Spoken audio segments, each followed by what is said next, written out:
Assalamualaikum warahmatullahi wabarakatuh. Salam jumpa pemirsa TVRI Sumatera Selatan dimanapun Anda berada. Bagaimana kabar Anda hari ini? Senang rasanya saya Wima Yasrustam kembali hadir menjumpai Anda dalam Mang PDK Menyapa. Seperti biasa selama lebih kurang 60 menit ke depan kami akan mengajak Anda untuk membahas mengenai tema yang kami angkat sebagai topik, dan kali ini Mang PDK Menyapa mengangkat tema mengenai Polda Sumatera Selatan siap berantas narkoba. Saya akan sapa narasumber yang sudah hadir bersama saya. Kita telah bersama Bapak Kombes Pol Heri Istu Haryono SSI, Direktur Reserse Narkoba Polda Sumatera Selatan. Assalamualaikum Pak Heri Istu, apa kabarnya? Assalamualaikum warahmatullahi wabarakatuh. Kabar baik, alhamdulillah. Alhamdulillah. Senang sekali Bapak bisa hadir di studio kami. Terima kasih sudah hadir. Dan pemirsa, seperti biasa selama lebih kurang 60 menit ke depan kami akan mengajak Anda untuk membahas tema yang hari ini kita angkat, Polda Sumsel siap berantas narkoba. Tentunya kami juga mengajak Anda untuk interaktif bersama kami di 07113 11 454. Ya, pemirsa, jajaran Polda Sumatera Selatan tidak henti-hentinya untuk melakukan aksinya untuk memerangi peredaran narkoba yang ada di Sumatera Selatan. Baru saja kita mendapat informasi bahwa Polres Lubuk Linggau berhasil menggagalkan 13 kg sabu dan 2.200 pil ekstasi, serta Polrestabes Palembang berhasil kembali melakukan penggerebekan di Tangga Buntung. Ini juga sepertinya tidak henti-hentinya begitu ya Pak Heri Istu ya, langkah-langkah yang dilakukan oleh jajaran Polda Sumatera Selatan. Seperti apa komentarnya? Jadi sebelum ke sana, saya hanya menyampaikan terkait tupoksi kita dulu. Betul. Jadi tupoksi kita selain melakukan penyelidikan tindak pidana narkotika, juga melakukan penyelidikan terhadap psikotropika dan juga obat-obatan dan bahan berbahaya. Tadi kemarin kita sudah melakukan beberapa pengaman kosmetik dan juga ada mifeformalin. Ini kan bahan berbahaya yang nggak kelihatan tapi juga itu berdampak kepada kesehatan. Itu kita tindak lanjuti juga. Jadi sama dengan sama prekursor narkotika dan juga aset-asetnya kita lakukan penyidikan TPPU. Kita sudah beberapa kali melaksanakan, dan yang terakhir kita menangkap tersangka nama Janggo. Dia mempunyai aset yang di Bandung seharga 4M. Ya, sekarang proses sedang berjalan. Kemudian terkait apa yang kita laksanakan, memang nggak lepas dari data. Jadi upaya yang kita laksanakan memang ada fluktuatif ya. Tapi yang jelas di musim pandemik ini ternyata tidak menyurutkan bandar-bandar untuk menghentikan mereka untuk beraktivitas. Itu sangat kita sesalkan. Tapi itu yang terjadi. Jadi menunjukkan ada peningkatan. Oh, justru meningkat di saat pandemi. Ada ya minimal sama, tapi ada peningkatan. Jadi kalau dari segi pengungkapan, kalau dari tahun 2019 kita ada 1.599 kasus, kemudian 2020 meningkat dari 1.851. Nah di tahun 2021 ini sampai dengan bulan Oktober itu sudah 1.695. Yakin dengan November yang sedang berjalan kita akan meningkat lagi. Kemudian begitu juga dengan jumlah tersangka selinier. Jadi tersangkanya dari 2091 kemudian meningkat jadi 2.300 dan juga ada 2.200. Kemudian dari segi barang bukti juga demikian. Dari tahun 2019 yang terbesar adalah ada sabu hampir 95 kilo. Kemudian tahun 2020 menurun sedikit yang ditangkap Polda ini ya, ada 86 kilo, dan sekarang di tahun 2021 bulan Oktober 81 kilo ditambah 13 kilo tadi. Dan yang paling update hari ini juga ada pengungkapan dari tim yang lain, jadi BNN ada 15 kilo dan kita juga ada ganja 200 kilo baru diungkap sekarang. Jadi memang peredaran narkoba di Sumatera Selatan ini yang awalnya mungkin dulunya itu dikategorikan sebagai tempat transit, tapi sekarang justru menjadi salah satu tempat yang begitu strategis dalam peredaran. Seperti apa Bapak melihat hal ini? Ya, jadi begini, memang ini nggak lepas dari penelitian dari BNN ya. Dari BNN tahun 2019 bekerja sama dengan LIPI mengadakan penelitian terkait dengan angka prevalensi. Jadi angka prevalensi adalah suatu angka yang dihitung dari jumlah penduduk ya, terhadap suatu wilayah pada periode tertentu, dan angka prevalensi ini diukur tiap 2 tahun sekali. Nah, dari hasil penelitian BNN itu tahun 2019 nasionalnya adalah sebesar 2,4%, tapi kalau yang aktif setahun pakai 1,8%. Yang paling menarik, Sumsel ini ternyata di posisi nomor 2 di Indonesia. Jadi angkanya 5%. Jadi hampir 2 kali lipat dari angka prevalensi nasional. Ini sangat memprihatinkan. Jadi penduduk yang usia 10 sampai 64 tahun itu yang terpapar atau pernah pakai di Sumsel ini sebesar 5%. Artinya dari 10.000 ada 500 orang Sumsel yang terkena. Ini merupakan persoalan dan tantangan bersama. Dan kenapa oleh sebab itu kita melihat data ungkap kasus kita cukup tinggi. Nggak lepas dari situ. Tapi sebenarnya apa sih menjadi penyebab hal ini, Pak Heri? Mungkin banyak faktor ya. Salah satunya mungkin masyarakat Sumsel ini menurut saya ya itu cenderung ingin wah ya lebih. Yang pertama itu, yang kedua budaya yang salah. Kalau kita melihat dulu saya pengalaman tahun 2011 sampai 2013 saya kasih beli di sini. Itu saya zaman dulu saya lihat googling musik remik Ketapati. Zaman dulu saya sosialisasi sudah ada tuh dugem-dugem ya. Dugem-dugem mereka dugem sambil bawa kipas-kipas gini di acara resmi. Coba bayangkan ya. Di acara resmi hitanan, nikahan ya. Kemudian di situ ada mak-mak yang ada hajat, karena hajat tersebut itu ada anak-anak juga. Dia bawa anak-anaknya. Jadi anak-anak itu di usia golden age, saya bilang golden age antara 2 sampai 7 tahun atau sampai 10 tahun itu melihat kelakuan dari orang tua ini. Ngapain mereka? Mereka on. Ya, pada 10 tahun yang lalu. Dan tahun sekarang saya kira nggak berubah. Dan mereka yang dulu 10 tahun yang lalu itu ya, yang dulu masih kecil mungkin usia 7 tahun sekarang 17. Ya, yang usia 10 mungkin 20, 21. Nah, mereka sekarang jadi apa? Saya yakin mereka sudah sangat permisif. Itulah transformasi budaya yang salah. Nah, ini harus kita bekerja dengan stakeholder semua untuk mensikapi hal itu. Ini adalah budaya yang salah, bukan hedonis. Jadi kalau pengalaman saya pernah bekerja di narkotika di Barreskrim maupun pernah juga di Kepala BNN Kota Tangerang Selatan dan pernah di pemberantasan BNN Pusat. Saya melihat situasi di Sumsel ini menarik. Karena apa? Kalau di wilayah lain, saya selama kerja di Mabes Polri, di Barreskrim sana, ungkapan tuh ada namanya gorila lah, ada namanya pel eksimer dan lain-lain.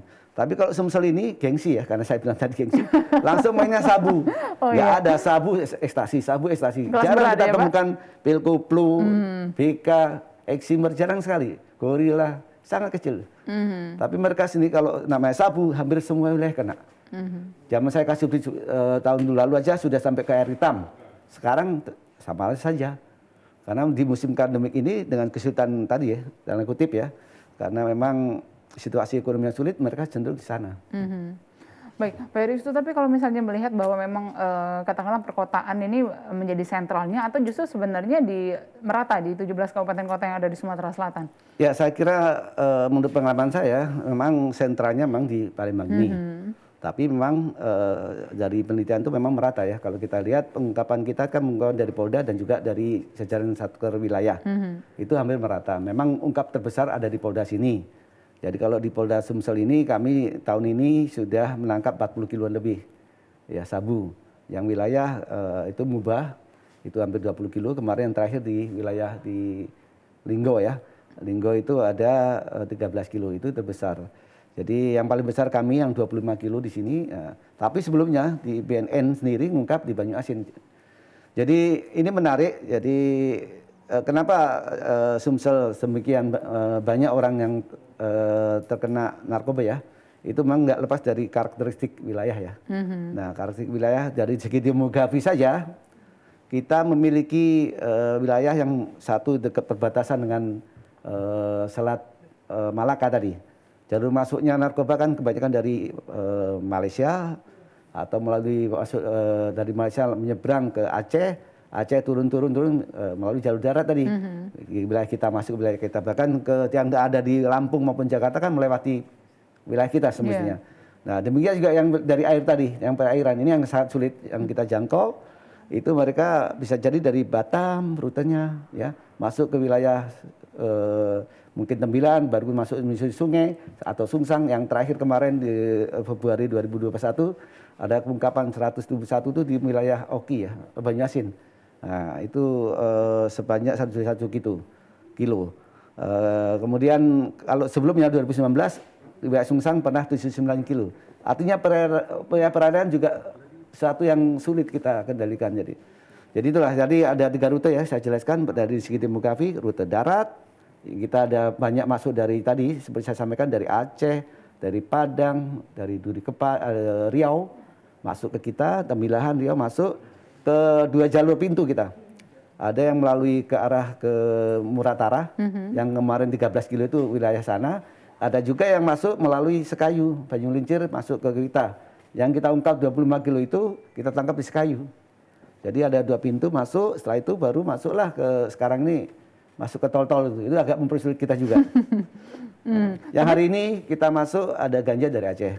Ya. Tapi sebenarnya ini jaringan nasional atau justru jaringan internasional? Kalau sabu semestinya internasional, tapi kembali kita yang berhasil kita ungkap hanya orang-orang yang di lokal saja, tidak ada internasionalnya. Tapi memang sabu itu nggak ada yang kita produksi sendiri, kebanyakan adalah dari mungkin Myanmar, sindikat Myanmar dijual melalui rute darat, masuklah ke Malaysia sana atau wilayah perairan. Jadi yang paling banyak sebenarnya melalui jalur laut tadi. Makanya Bapak Kapolda sekarang dalam waktu dekat ini beliau sangat intens terhadap wilayah-wilayah khususnya perbatasan dan wilayah perairan. Kita diharapkan berbuat lebih. Kemudian yang terkait masalah kampung tadi ya, itu sangat menarik memang. Seperti saya sampaikan dari tahun 2011 dulu 13 saya jadi Kasubdit sini nggak banyak berubah. Kampungnya kampung itu masih Pali juga masih air hitam, masih Kertapati, masih Tangga Butung. Zaman saya dulu ngacak-ngacak Tangga Butung sekarang masih.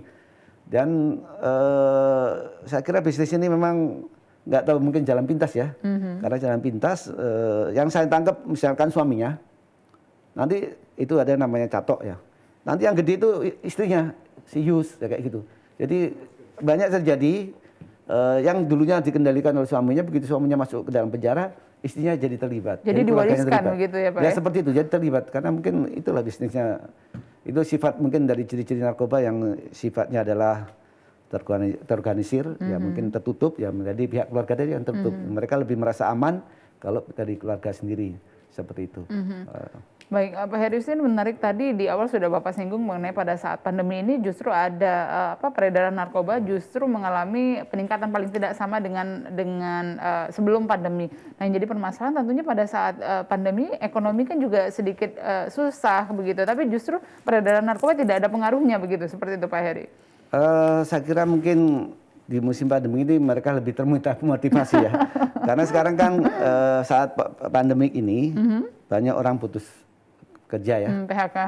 Udah banyak PHK, kemudian aktivitas banyak yang kita bisa lakukan, perdagangan hampir lumpuh kan, ekonomi hampir lumpuh, dan yang masih ibaratnya masih bisa dijual menurut mereka, kalau jual sembako mungkin mereka sama-sama susah ya, tapi cari uang yang orang putus PHK tadi, mereka cari jalan pintasnya jual narkoba, bahkan yang jadi mungkin ya dalam oknum-oknum yang di lapas sana. Di lapas sendiri nggak mungkin dia jualan yang lain. Misalkan dia di lapas ini yang terjadi adalah mereka-mereka itu yang bisa jual, kalau harta-harta mereka mungkin udah habis ya. Tapi kalau jualan aset seperti jualan beras jarang mereka lakukan.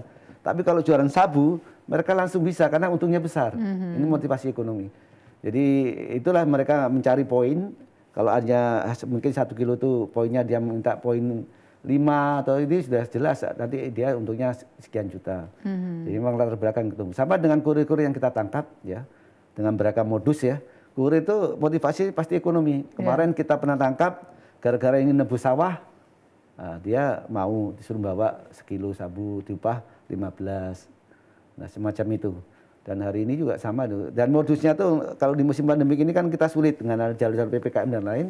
Mereka menggunakan segala modus, segala cara. Contohnya menggunakan bis pariwisata. Yang hari diamankan oleh teman-teman juga bis-bis seperti itu. Ya, kemudian selain bis pariwisata, mungkin juga dulu ada truk sembako. Kami dulu pernah nangkep truk yang gede sekali. Kita mungkin asumsinya banyak, ternyata hanya 1 kilo. Coba bayangkan. Dan dulu kalau dulu truk itu mestinya isinya banyak ganja dan lain, sekarang 1 kilo aja mereka mainkan. Karena begitu sulit ekonomi dan begitu banyaknya narkoba. Jadi sekarang yang terjadi kadang-kadang bawa 2 mobil isinya cuma 2 kilo. Nggak masuk akal mereka pakai 2 mobil hanya untuk sabu yang sekian. Kalau dulu puluhan dah, 20, 15, itu yang pengalaman saya waktu BNN. Mereka pakai pengawalan gitu biasanya lebih dari 10 kilo.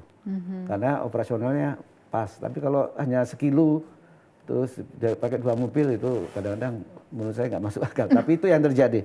Jadi memang di musim pandemi ini ya memang rentan ya. Memang dari segi karakteristik kerawanan itu salah satu indikatornya adalah banyak tingginya angka pengangguran tadi. Hmm. Ya itu yang pengangguran memicu orang jadi jalan pintas yang menggunakan narkoba. Sama dengan kampung-kampung yang terjadi sekarang. Baik, pemirsa kami juga masih mengajak Anda untuk bergabung bersama kami di line telepon 07113111454. Hari ini Mang PDK Menyapa mengangkat tema mengenai Polda Sumatera Selatan siap berantas narkoba. Baik, Pak Heri, itu ini yang menarik juga adalah salah satunya misal pada saat penggerebekan Polrestabes Palembang yang melakukan penggerebekan di Tangga Buntung. Nah, ini yang tersangka ditangkap ini adalah ibu rumah tangga begitu ya. Kemudian tadi juga Bapak sudah menyinggung mengenai suaminya ditangkap, kemudian istrinya yang menjalankan. Nah, sebenarnya berapa banyak sih saat ini kaum wanita begitu, ibu rumah tangga, ART dan lain sebagainya ini yang justru menjadi terkena kasus peredaran narkoba ini, Pak, di Sumatera Selatan? Kalau datanya konkret saya kemudian nggak bawa ya, tapi didominasi oleh pria memang. Jadi kalau seperti saya sampaikan ini ada karena bisnis keluarga, akhirnya jadi bisnis keluarga karena mereka lebih percaya dengan sifat karakteristik yang ciri-ciri khas kejahatan narkoba yang tertutup, kemudian rahasia dan terputus juga, mereka cenderung menggunakan keluarganya tadi. Dulu tahun 2012 saya nangkep namanya Desi ya, Desi itu ibu suaminya ada di Merah Mata, namanya Abo. Kemudian dia menggunakan nama anaknya namanya taruhlah si X ya, si Andi ya misalkan. Nah, jadi di paket itu yang 2 kilo sabu itu pakai nama anaknya. Kemudian kita tangkap ternyata istrinya nama Desi yang menerima itu di rumah itu. Begitu tangkap kita kembangkan ke lapas tadi. Jadi benar juga tadi saya sampaikan bahwa mereka karena buntu ya dalam bahasa kita di sini ya. Karena buntu mereka nggak ada cara yang lain. Ya mereka cenderung menggunakan yang tahu mereka jaringan di dalam kan yang tahu mereka. Jadi suaminya itu di dalam pasti bergaulnya dengan lingkungan bandar tadi. Nah dari situlah ada namanya peluang ya. Karena antar bandar ini saya punya barang. Nah, dia dan yang di dalam ini ingin cari kaki siapa yang menjualkan? Yang paling pertama dipercaya adalah pasti keluarganya. Betul. Entah saudaranya, anaknya, istrinya. Yang pertama itu. Kemudian baru dia percaya sama orang-orang lain. Ya. Saya kira demikian, sama dengan yang seperti yang tadi, kenapa yang Tangga Buntung tadi yang namanya Ateng ya, kemudian Ateng ini yang nangkep kami, kita tangkapnya di Oku Selatan, dia kan lari dari sini, kita kejar, itu adanya di bukit, bahkan di bukit kopi yang jauh dari pemukiman, ya kita jalan kakinya ada hampir 2 kilo ya, dia dapat kakinya pincang-pincang, kena, yang juga nggak nyangka ya. Tapi yang terjadi yang di sana di rumah itu kan istrinya tahu juga, ya. Istrinya tahu dan istrinya mungkin menjual barang bukti juga. Nah, jadi kita sesalkan juga kalau memang kemarin putus bebas ya kami menghormati proses hukum. Saya yakin jaksa akan tidak tinggal diam dan akan melakukan binding saya kira. Baik, Pak Heru, ini juga apakah menjadi salah satu alasan mengapa akhirnya kampung-kampung narkoba ini dalam tanda kutip masih tetap ada begitu, masih tetap ya beraktivitas seperti sedia kala. Kenapa akhirnya seperti terlokalisir di suatu daerah, ya sebut saja yang sudah disebutkan tadi beberapa daerah, misalnya di Kota Palembang ada beberapa daerah, kemudian juga di luar Kota Palembang juga ada beberapa daerah. Kenapa akhirnya daerah ini menjadi salah satu mungkin yang bisa dikategorikan sebagai lokalisir lah katakanlah pusat peredaran narkoba. Tapi jangan dijawab dulu, kita akan angkat telepon yang bergabung. Halo, assalamualaikum. Ya, dengan siapa di mana Bapak? Saya Pendi Pak dari Jalan Bagus kami. Ya, Pak Pendi dari Pali? Iya. Ya, silakan Pak. Ini gimana kalau di kampung saya ini kayaknya merdeka saja sabu-sabu itu.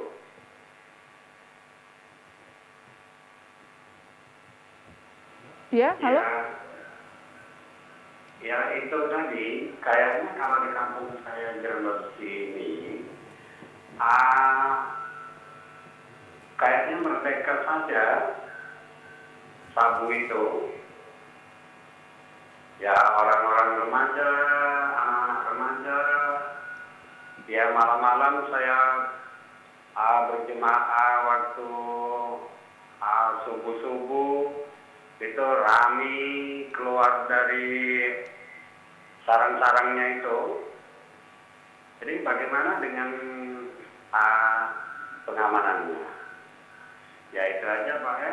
Baik, Pak Pendi. Assalamualaikum. Ya, Waalaikumsalam warahmatullahi wabarakatuh. Terima kasih sekali Pak Pendi dari Jeramba Besi Pali sudah memberikan informasinya. Saya tentunya langsung minta komentarnya ke Pak Heri Isu. Silakan Pak. Ya, tadi sudah saya cerita sedikit tentang air hitam ya. Iya betul. Pengalaman saya tahun 2011-13 ya saya pernah masuk air hitam dan sampai sekarang saya sampaikan masih demikian.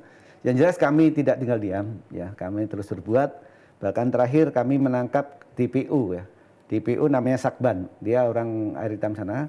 Sakban ini adalah dulu tahun 2017 sebelum ada Polres Pali ditangkap oleh Polres Muara Enim. Nah, dia ada barang buktinya 300 gram, 138 gram, tapi ada uangnya hampir 200 juta. Dan sampai sekarang proses berjalan, si Sakban ini masih dalam proses penyidikan. Jadi DPO yang lama kita tindak lanjut. Jadi terima kasih Pak Fendi atas laporannya. Tentunya akan kami tindak lanjuti ya. Kami butuh sebenarnya inilah namanya kepedulian ya. Jadi kenapa di Pali tidak bisa banyak diberantas? Karena satu ya. Karena masyarakat sana diam saja. Ya. Jadi saran saya masyarakat itu harusnya bersatu ya. Kita keroyok Pali itu bandar-bandar itu sehingga mereka tidak bisa berbuat seperti itu. Tidak bisa melakukan aktivitasnya. Jadi teorinya adalah seperti teori kejahatan umumnya. Nah, kalau namanya kejahatan itu selalu berasal dari niat dan ada kesempatan, maka terjadilah kejahatan. Sama dengan narkoba ini. Kalau di Pali sana ada banyak niat orang mengedarkan narkoba atau pakai narkoba, tapi kesempatannya hilang. Kesempatan hilang dari mana? Kita masyarakat itu bersatu tidak memberi kesempatan. Ya kita tolak namanya narkoba. Kita bentuk namanya Kampung Tangguh Anti Narkoba. Kemarin di air hitam sudah rasanya ya. Kita perdayakan itu untuk menjaga lingkungan itu.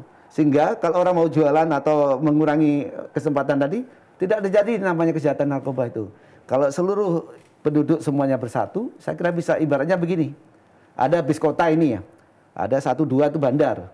Yang lain diam selalu bis kota itu ada 20 orang diam saja, dia dengan sukarela mempengaruhi orang lain. Coba bayangkan kalau hanya 2 orang bandar ini, tiba-tiba 20 orang yang di bus itu semua melawan, pasti yang bandar terusir, kabur. Dan tidak akan terjadi lagi namanya kejahatan narkoba. Saya kira itu konsepnya. Ya, kita akan angkat penelpon selanjutnya. Halo, Assalamualaikum. Baik, tampaknya terputus. Silahkan kembali dicoba bergabung bersama kami di 07113114454 dan saudara tetaplah bersama kami. Mang PD kaminya Pak masih akan kembali usai jeda pariwara berikut ini.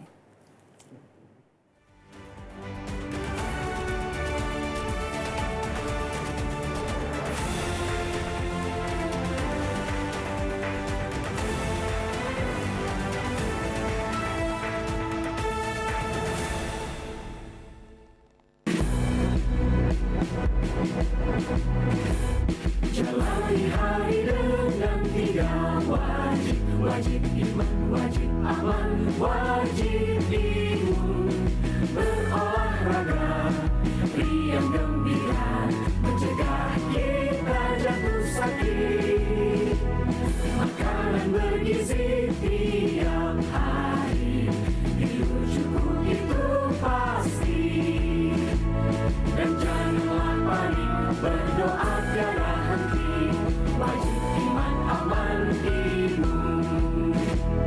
Pakailah maskermu, jagalah jarakmu, cuci tanganmu selalu. Kita raih bahagia dengan iman aman imun, badan sehat bangsa kuat. Kita raih bahagia dengan iman aman imun, badan sehat bangsa kuat.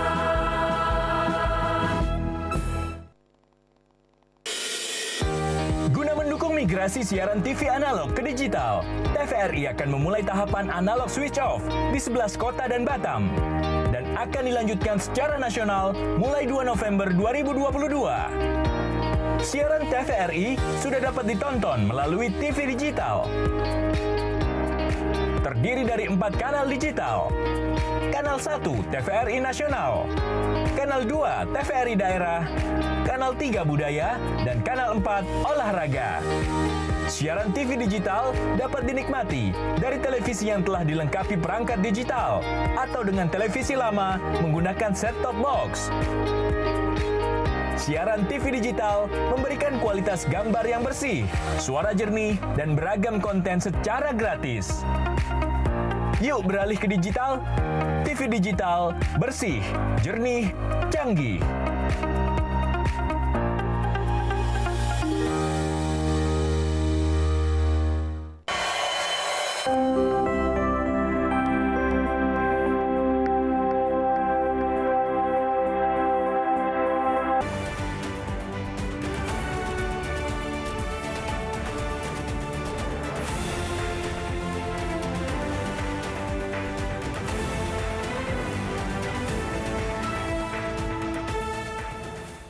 Terima kasih pemirsa Anda masih bersama kami dalam Bang PDK Menyapa. Masih kami ajak Anda untuk membahas tema yang kami angkat hari ini, yakni Polda Sumatera Selatan siap berantas narkoba. Kami juga masih mengajak Anda untuk bergabung bersama kami di line telepon 0711 311 454. Hari ini bersama narasumber saya, yakni Kombes Pol Heri Istu Haryono SSI, Direktur Reserse Narkoba Polda Sumatera Selatan. Baik, Pak Heri Istu, kita lanjutkan kembali. Sepertinya ada penelpon yang ingin bergabung, kita akan angkat. Halo, Assalamualaikum.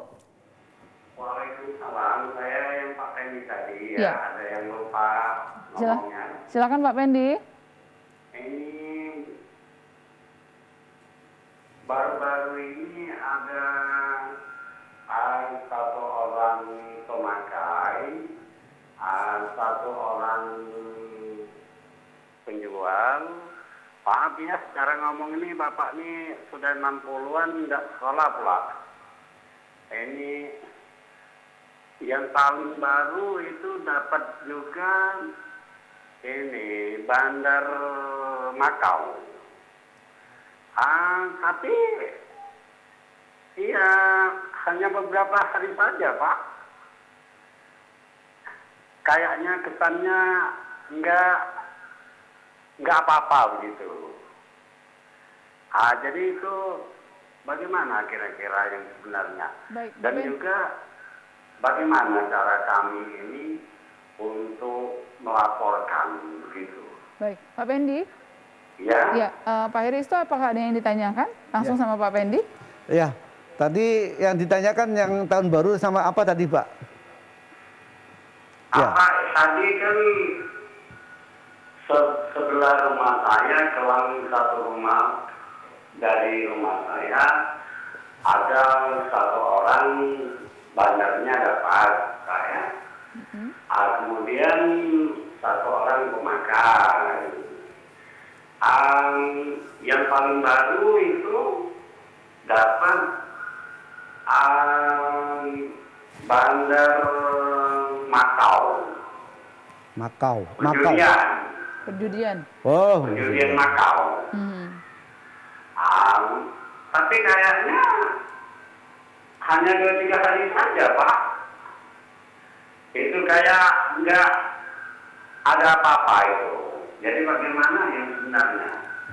Dan juga bagaimana cara kami masyarakat ini cara melaporkannya. Sudah itu aja Pak ya. Terima kasih. Assalamualaikum warahmatullahi wabarakatuh. Waalaikumsalam warahmatullahi wabarakatuh. Terima kasih Pak Pendi dari Jeramba Besi Pali sudah bergabung bersama kami. Silakan Pak Heri Istu. Ya, saya menanggapi. Terima kasih Pak Fendi. Ini yang kami perlukan orang-orang seperti Pak Fendi yang lain.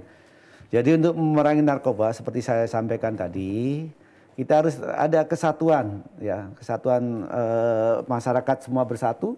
Kalau bahasa saya itu keroyokan. Kita keroyokan lawan narkoba ini, lawan sindikat narkoba, lawan bandar narkoba. Kita keroyokan. Ibaratnya tadi kalau seperti ilustrasi saya tadi, yang dilakukan oleh masyarakat Pali itu seperti ilustrasi saya tadi, masyarakat Pali itu ibaratnya semua penumpang satu bus mengarah ke satu tujuan. Di dalamnya mungkin ada pencopet dua, ya. Pencopet dua itu ada orang pengguna narkoba atau orang bandar narkoba. Kalau kita biarkan permisif, nanti bandar-bandar itu akan mempengaruhi orang-orang yang di dalam bus itu, keluarga kita, anak kita, ya, adik kita, saudara kita semua. Kalau kita diam, mereka akan ya memberi pengaruh kepada orang satu bus tadi. Tapi kalau masyarakat peduli dan mau melapor seperti Pak Fendi yang lain, Pak Fendi yang lain kita yang tunggu itu, sebus itu seperti Pak Fendi, mereka berani lapor dan mereka berani melawan, saya yakin pengedar itu malah ketangkep nanti akan terusir dari Pali itu. Dan nggak akan terjadi lagi adanya Pali terkenal dengan narkoba ini. Jadi untuk mensikapi yang tadi sampaikan ada bandar dan ada pelaku yang pemakai tertangkap, saya kira pasti dilakukan proses yang hukum yang berlaku.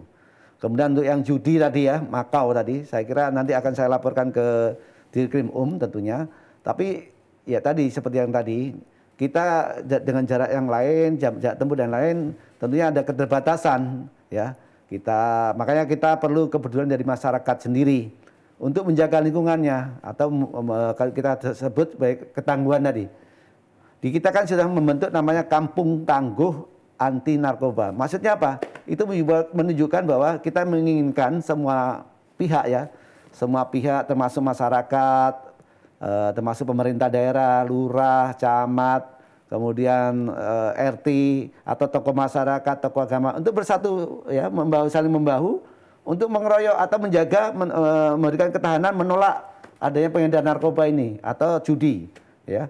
Narkoba, judi, kita tolak semuanya. Jadi kalau ada bandar yang masuk, usir bandar misalkan gitu. Kalau perlu kita lakukan branding ya, kita branding. Selain dari kita melakukan sosialisasi ya, kalau di masa pandemi sulit ya kita lakukan pakai Zoom ya.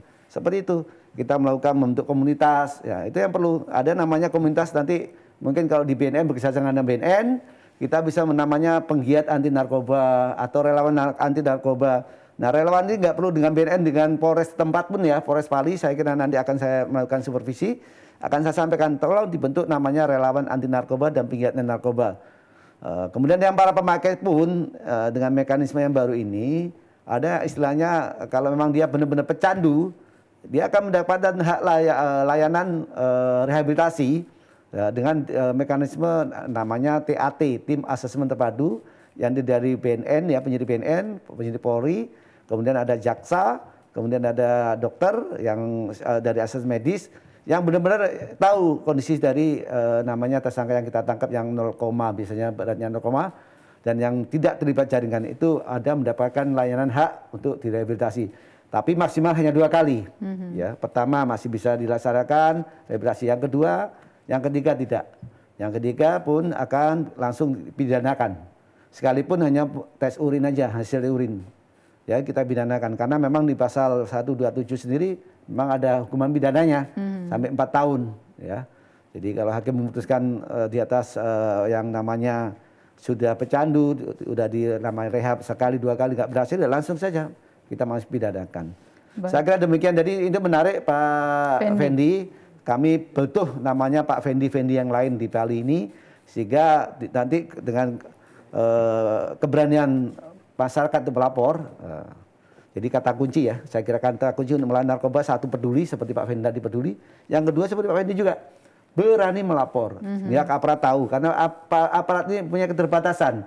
Jumlah aparat pasti lebih sedikit. Nah, yang bisa menjaga masyarakat ya adalah warga sekitarnya, warga lingkungannya.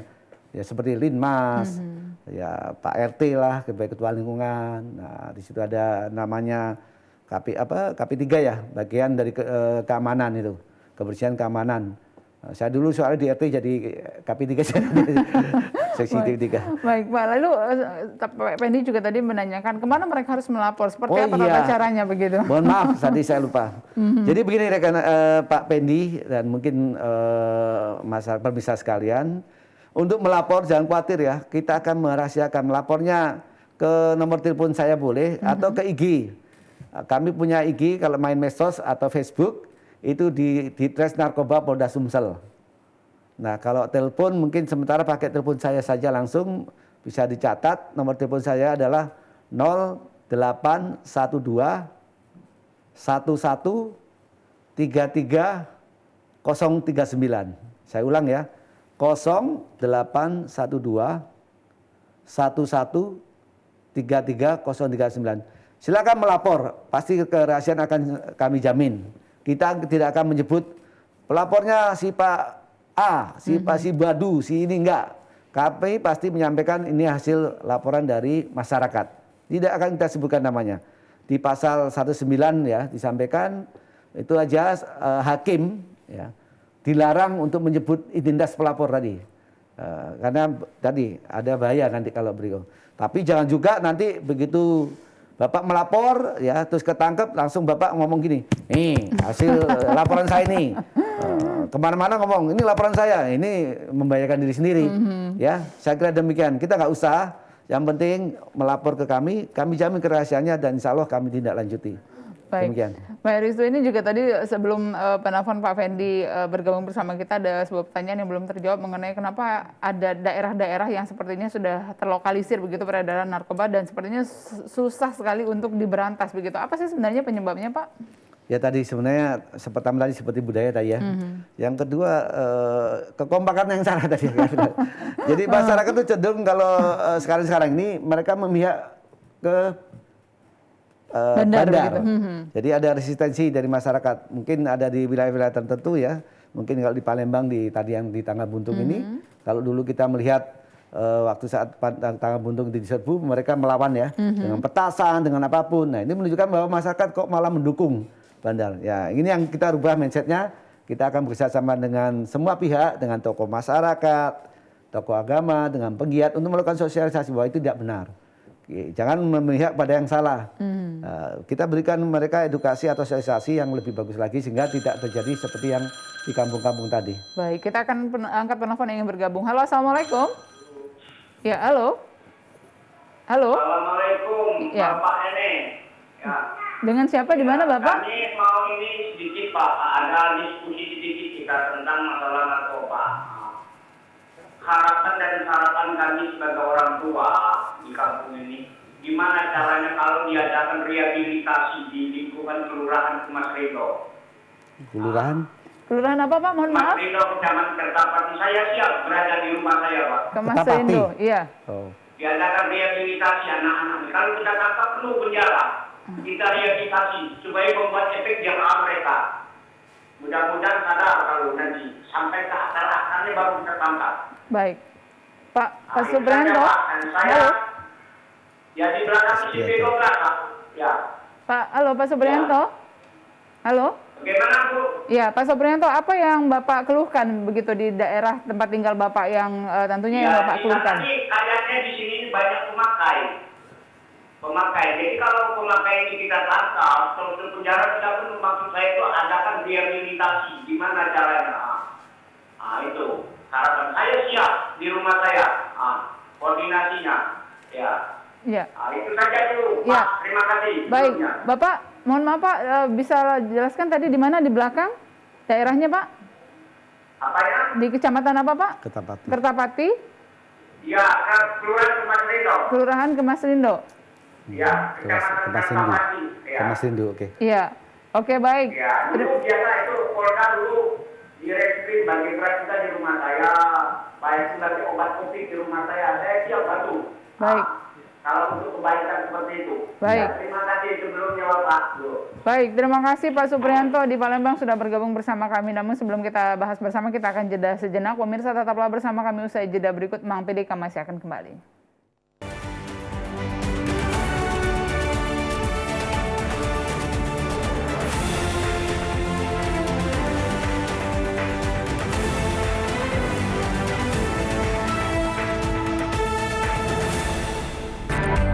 Halo semuanya, aku Modi, maskot TV Digital Indonesia. Aku akan membantu semua orang menuju migrasi TV digital. Di mana? Di siarandigital.id dan call center 159. Ayo semuanya, dukung migrasi TV digital. Bersih gambarnya, jernih suaranya, dan canggih teknologinya.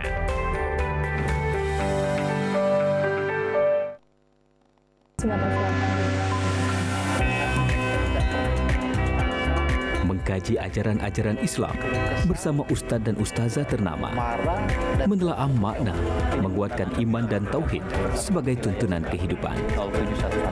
Saksikan dakwah TVRI dan dakwah keliling setiap hari Jumat pukul 17 waktu Indonesia Barat hanya di TVRI Sumatera Selatan. Ilmu itu dari buayan sampai ke liang kubur.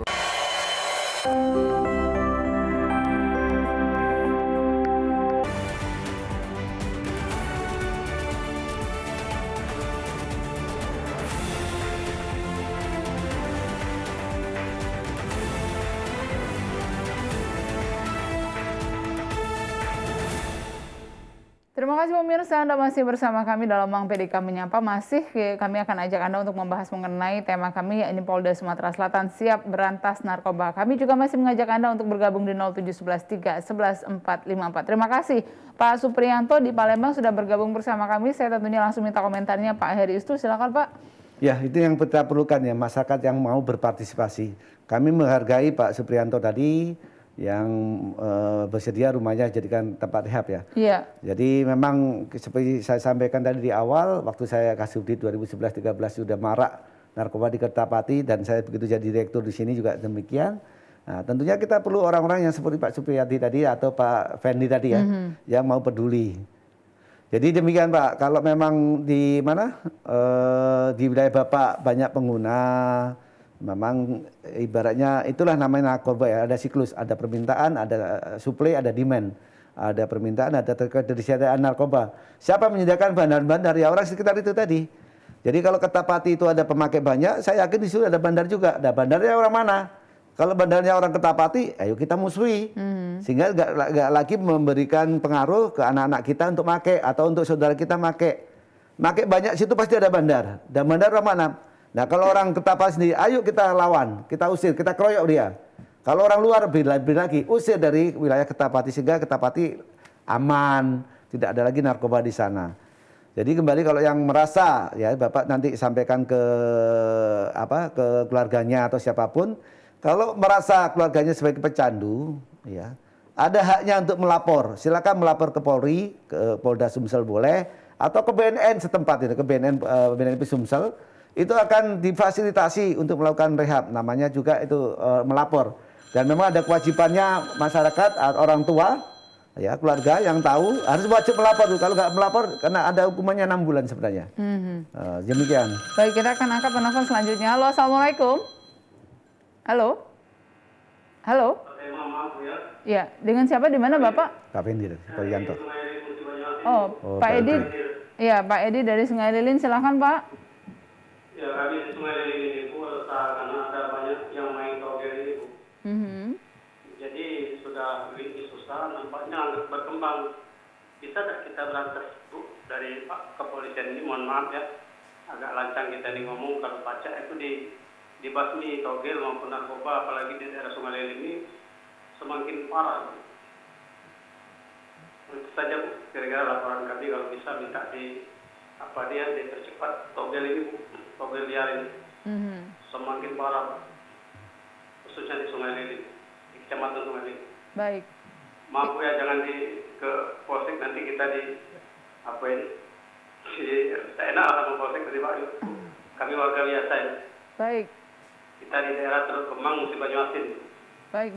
Assalamualaikum. Waalaikumsalam warahmatullahi wabarakatuh. Terima kasih sekali Pak Edi dari Sungai Lilin Musi Banyuasin sudah bergabung bersama kami. Silahkan Pak Edi, ini menarik juga tapi jangan dikasih tahu Polsek ini maksudnya seperti apa. Ya. Kan Pak. Baik, terima kasih Pak Edi atas laporannya. Tentunya akan kami tindak lanjuti. Jangan khawatir Pak, kami akan menyampaikan ke Pak Dirkris Krim Polda Sumsel, rekan sejawat kita. Ya, akan kita tindak lanjuti, apalagi menyangkut togel ya, yang meresahkan masyarakat sama dengan narkoba.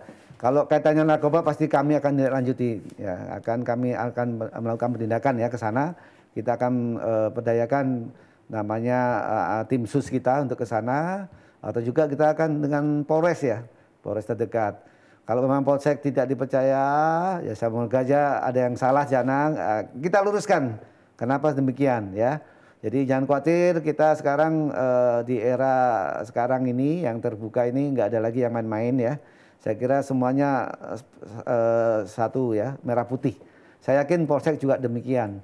Ya, kalau yang nggak lurus-lurus kita lempengkan, kita betulkan. Ya, yang kotor-kotor kita bersihkan.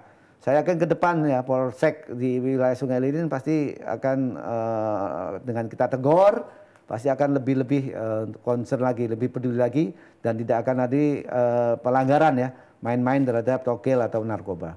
Jadi memang nanti kami, terima kasih ya Pak Edi, pasti akan kami tindak lanjuti laporannya. Baik. Demikian. Pak Heri, kalau kita bisa melihat bahwa tadi 3 penelpon yang sudah bergabung, ada Pak Edi, kemudian ada Pak Supriyanto, kemudian juga ada Pak Fendi di Pali. Ini kan tampaknya masyarakat itu mengetahui begitu adanya peredaran narkoba, kemudian mengetahui adanya katakanlah hal-hal yang menyimpang begitu di daerahnya, tapi selama ini tidak berbuat apa-apa dan tidak bisa berbuat apa-apa. Mungkin banyak sekali Pak Supriyanto, Pak Edi dan juga Pak Fendi lain di luar sana yang tahu orangnya, tahu apa aktivitasnya, tapi tidak melakukan apa-apa begitu. Nah ini kan tentunya yang harusnya diubah mindsetnya. Seperti apa Pak Heri? Ya tadi seperti saya sampaikan tadi ya, kunci untuk mengatasi masalah narkoba itu ada 2 sebenarnya.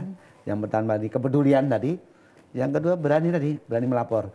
Jadi kita akan fasilitasi teman-teman tadi atau rekan-rekan sahabat-sahabat saya semuanya, warga semua yang ingin melaporkan terkait kejahatan narkoba misalkan langsung ke tempat kami. Kalau memang ingin rahasianya ke medsos juga bisa. Medsos kami itu jelas di Facebook kami di Ditres Narkoba Polda Sumsel, Narkoba Polda Sumsel, IG-nya sama Narkoba Polda Sumsel, atau ke nomor telepon mungkin bisa catat besok nanti. Nama saya itu kan, Heri itu di nomor teleponnya 0812 11 33 039. Silakan telepon ke sana, pakai WA, kami jamin kerahasiaannya ya. Sudah banyak masyarakat melapor yang ungkapan-ungkapan kami selama ini yang besar-besar pasti berasal dari masyarakat. Nggak mungkin kami bisa sampai ke jauh-jauh kalau nggak ada informasi, nggak ada peran serta dari masyarakat. Jadi demikian saya kira. Baik, Pak Heru itu selain tadi ada kampung tangguh narkoba begitu ya, tangguh anti narkoba. Anti narkoba, apa lagi yang dilakukan oleh Polda Sumatera Selatan dan jajarannya tentunya untuk memberantas narkoba yang ada di Sumatera Selatan ini? Ya, untuk yang bandarnya, ya kita laksanakan penindakan lebih ya. Kalau memang bisa kita lakukan, kita miskinkan. Kita TPPU-an seperti yang tadi Janggo. Janggo itu bandar di Linggo sana, terkenal, kuat, besar.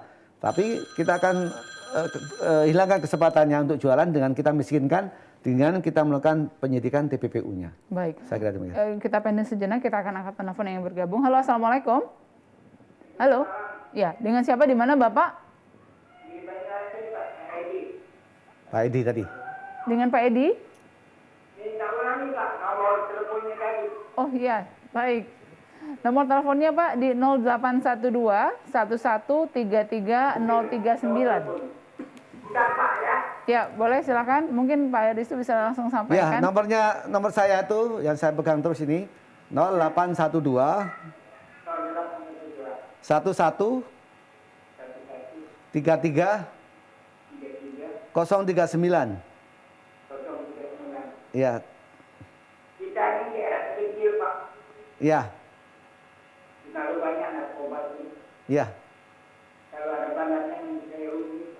Iya. Ini ada yang masuk ya, nanti kita tampung nanti ya. Silakan di WA ya nanti ya. Biar saya siapa namanya akan kita tindak lanjuti. Terima kasih yang sudah telepon ke saya. Ya, nanti akan saya tindak lanjuti ya. Waalaikumsalam warahmatullahi wabarakatuh. Jadi sudah ada yang memberikan informasi begitu ya, Pak Heris? Rencananya ini. Terima kasih yang mau peduli ya. Inilah ya, kalau kita benar-benar mau keroyokan lawan narkoba ya. Kalau di BNN ada tagline War on Drug. Nah, War on Drug sebenarnya kita segala potensi kita perdayakan untuk berperang melawan narkoba. Kalau saya pribadi di Sumsel ini, ayo kita keroyokan lawan narkoba. Kalau mereka nggak dilawan, tidak kita keroyok, nggak bisa. Mereka kuat karena apa? Salah satunya adalah kita ada keterbatasan jumlah personil maupun wilayah yang terlalu luas. Kita sulit seperti yang tadi Pak yang di Banyuasin yang jauh, dan Sungai Lilin kan jauh sekali. Nah itu kita perlu orang-orang seperti Pak Edi tadi yang lain. Ya, terima kasih ini Pak yang telepon-telepon, nanti akan kita coba. Nanti sudah masuk nomornya, nanti akan saya save. Tolong di WA ya, nanti identitas pelapor itu akan kita lindungi. Demikian. Baik, Pak Heris itu kemudian apalagi ke depan langkah-langkah yang sudah dipersiapkan begitu Dires Narkoba Polda Sumatera Selatan untuk memerangi narkoba ini yang ada di Sumatera Selatan? Tadi sudah terpotong sebentar ya. Yang pertama tadi kalau yang di bandar kita miskinkan beliau dengan melakukan penyidikan TPPU-nya. Dikandung masyarakat apa? Dia tidak bisa beraktivitas kembali. Kemudian yang lain kita juga melakukan namanya tindakan pencegahan ya. Nah, kalau kemarin di musim pandemik ini, di mana kita tidak bisa melakukan secara virtual ya, komunikasi dengan tatap muka, kita melakukannya secara daring atau dengan Zoom meeting. Makanya kami kemarin di bulan Mei membentuk namanya komunitas virtual Mang PDK Bersinar. Nanti yang telepon-telepon ini kalau berkenan nanti saya ajak bergabung, ada namanya grup WA di forum ya, komunitas virtual Mang PDK Bersinar, Bersinarkoba. Silakan mau kasih laporan atau yang lain. Tapi nanti identitasnya pasti saya jamin, karena kalau dalam menyangkut laporan silakanlah langsung japri ke saya. Tapi kalau ingin share knowledge bisa di dalam komunitas virtual itu. Itu salah satunya. Kemudian yang berikutnya kita juga di fungsi yang lain tadi kita sampaikan di posisi kami, selain melakukan penyidikan tindak pidana juga melakukan pembinaan binluh, pembinaan penyuluhan, dan juga melakukan ini untuk rehabilitasi dari upaya rehabilitasi, mendukung upaya rehabilitasi. Makanya silakan melapor ke kami. Nah, kalau yang di bidang cegah tadi di kami ada namanya, kita kemarin bekerja sama Unsri misalkan ada ingin melakukan sosialisasi, mereka manggil saya untuk menjadi sosialisasi, saya datang ke sana. Nah, kemarin kalau yang mahasiswa baru jumlahnya kan banyak itu, 1000-an Universitas Pertanian ya, Fakultas Pertanian, kemarin melakukannya secara semi daring. Jadi Zoom ya, semi Zoom. Jadi yang ada di tatap mukanya 20, tapi yang lain pakai virtual, pakai Zoom. Demikian dengan mahasiswa IBA. Banyak sekali permintaan itu akan kami penuhi. Itu memang kewajiban saya untuk melakukan pelayanan kepada masyarakat agar ya, melakukan sosialisasi tadi untuk bisa jauh dari narkoba. Mereka tahu sosialisasi demikian. Dan juga mungkin ya kami juga melakukan namanya kita kemarin membuka program namanya ini lomba itu namanya lomba, kemarin kita buat lomba TikTok Challenge anti narkoba dan juga lomba film pendek anti narkoba. Nah di sana kenapa kita bentuk demikian? Kalau melakukan sosialisasi, ya kadang-kadang mereka anak muda terutama masuk tengah kiri keluar tengah kanan. Nah, karena mereka dirangsang dengan melakukan namanya komunitas virtual tadi, film-film tadi, mereka akan menggali sendiri, mereka belajar sendiri sehingga tahu. Ya nggak usah kita kasih tahu dan kita tahu. Dan kuncinya, ya memang peredaran narkoba ini nggak jauh dari lingkungan terdekat.